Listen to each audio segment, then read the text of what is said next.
Besides romantic, what did the relationship mean to you? Oh, big question, huh? Well, what did the relationship mean to you? Now,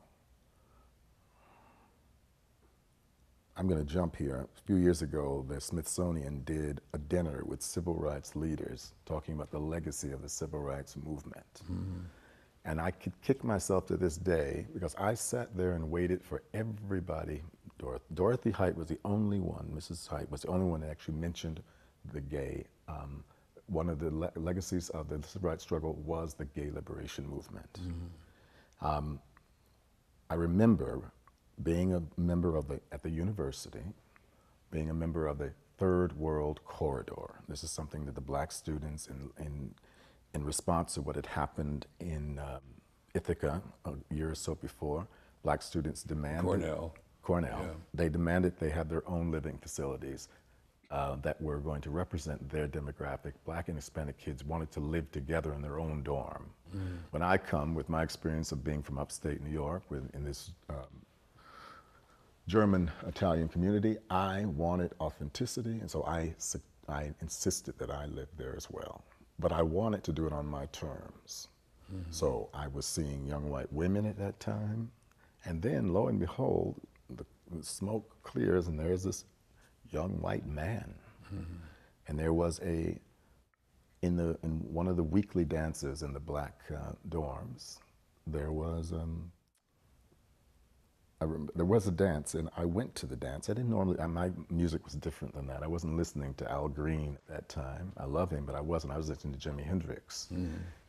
But Arnie, Zane, and I went. And now, was this a political statement? There came the slow dance. The slow dance. In the whole room, you know, how folks. So I took him by the hand, and we went on the floor. You could literally hear the gasp, you know? Now, what did it mean? What did that gesture mean? Why were you, as my detractors have said, why were you rubbing our face in it? I didn't know I was rubbing my face in it. I thought, you know, hey, free at last, thank God Almighty, I'm free at last, cuts all sorts of directions. Plus, you are not your body, you are not your parents' chains, the future is yours.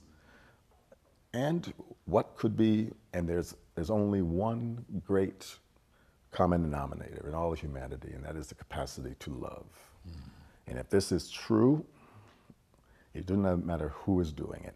Oh, this is all sounds pretty good in the mouth of a 60-year-old man, but at that time it was sort of in the background noise that the culture, everything you and I have been talking about had given me this moment. And so we danced together, and the world changed. Suddenly you were out, and not only were you queer, faggot, whatever, but you're also with white boys. So what did that relationship mean? That's where it started. Right. Now after that it was, no, this is not, as Toni Morrison said to me, in America there's a lot of what we call sexuality is actually kind of acting out. There was maybe some of that, but immediately we knew what the deal was. You have a partner. His parents had been together. At the time of his father's death, over 40 years. My mother and father died my father died when my mother and he had been together at least 40-some years. We knew couples. And we thought that was ours as well, and we went for it. That was because of him, homemaker. For an effeminate man, he was extremely macho. He knew where his home was, this, and this, and he wanted, and I was part of that. We began to build a life together.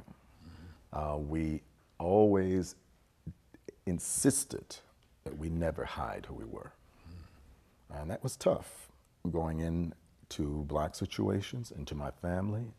It was also very difficult getting invited to Passover dinner at his house. It caused literally a fight in the streets of Maspeth, Queens. It took us to the police station. Oh, we knew this was not neutral. This is not just Romeo and Juliet. No, no, no, no. Every time you walk down the street together, every time you applied for an apartment, every time you go into a restaurant, there was a negotiation happening. and you had to oftentimes stare somebody down. But what gave us the strength to do it? I don't know, was it the times? You know, got a revolution, want the revolution. What is that? Is that the Jefferson Airplane? Revolution. It's easy to sing about it, but we knew what it felt like.